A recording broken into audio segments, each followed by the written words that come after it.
아침을 여는 묵상의 자리에 올라오신 여러분을 주님의 이름으로 축복합니다. 오늘 우리가 함께 읽은 본문 말씀과 같이 예수님은 제자들과 함께 배에 오르사 갈릴리 호수를 건너게 되십니다. 그런데 호수 이편에서 저편으로 건너가는 도중 갑작스럽게 광풍이 호수에 내리치게 되죠. 광풍은 아래서 위로 휘몰아치는 회오리 바람으로 모든 것을 부숴버릴 만큼 강한 힘을 가진 바람이었습니다. 예수님과 제자들이 타고 있던 배는 광풍으로 침몰할 위태로운 상황에 놓이게 된 것이죠. 죽음의 위협을 느낀 그 순간 제자들은 겁에 질려 예수님을 다급히 깨우며 주여 우리가 죽겠나이다 소리칩니다. 이에 예수님은 바람과 물결을 꾸짖어 잠잠하라 말씀하시죠. 유대인들은 무질서와 악의 세력이 바다에 출몰한다라고 생각했었습니다. 이런 바다를 향하여 꾸짖으시는 예수님, 그리고 그의 명령 앞에 고요해지는 바다. 우리는 예수님께서 자연계를 다스리시는 권세를 가지신 만왕의 왕이심을 바라보게 됩니다.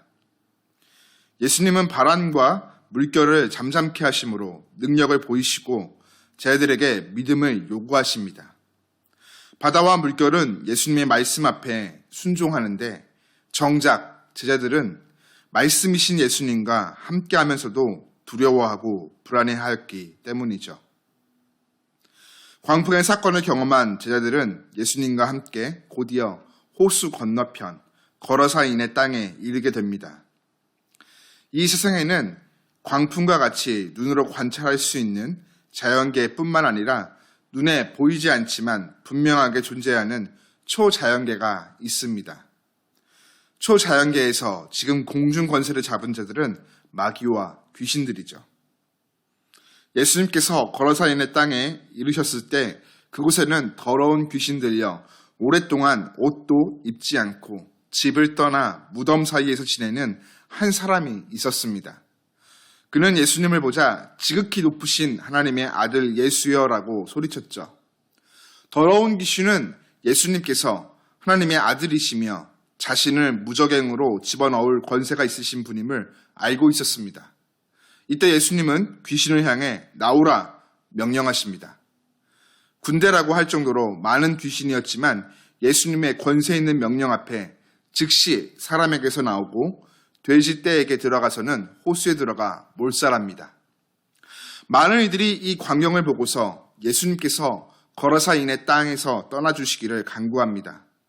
그러나 그때 한 사람, 바로 귀신이 나간 사람은 예수님의 발치에 앉아 예수님께서 함께 있어 주시기를 구하죠. 예수님을 자신의 삶의 왕으로 인정하며 모시기를 결정한 것입니다. 오늘 이 사건을 통해 우리는 예수님께서 자연계는 물론이고 초자연계의 영적 세력도 권세 있는 말씀으로 다스리시는 만왕의 왕이신 것을 확인하게 됩니다. 여러분, 우리는 이 두 사건을 통해 크게 두 가지를 깊이 묵상하게 됩니다. 첫째, 광풍 속에 있는 제자들과 같이 삶의 자리에 찾아오는 어려움과 고난 앞에서 우리는 과연 무엇을 믿음으로 붙잡을 것인가?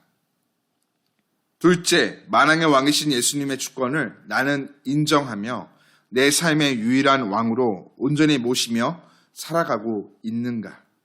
그 옛날 제자들은 예수님을 향해 주여 우리가 죽겠나이다 외칠 때 그 외침은 두려움과 믿음 없음의 외침이었습니다. 그러나 오늘 우리의 외침은 다릅니다. 삶이 어려움과 고난의 자리 앞에 있을 때 염려와 두려움 가운데 세상을 의지하고 사람을 붙잡으며 그 이름을 부르는 것이 아닌 우리를 구원하시는 예수님을 믿음으로 그 이름을 붙잡고 외쳐 부르며 도움을 구합니다. 더불어 그 이름을 부를 때 우리의 외침 속에는 자녀된 나를 도우시고 은혜 베풀어 주시는 예수님을 내 삶의 왕으로 인정하며 온전히 모시고 살아가겠다는 믿음의 결단이 함께 담겨 있죠. 사랑하는 교우 여러분, 오늘도 우리가 어떠한 상황 가운데 처해 있던지 구원의 이름, 능력의 이름, 권세의 이름 대신 예수님의 이름을 부름으로 언제나 도우시고 은혜 베풀어 주시는 주님과 함께 복된 삶을 걸어가기를, 그리고 그 주님을 나의 왕으로 모시고 섬기며 나아가는 은혜의 삶 되기를 간절히 축복합니다.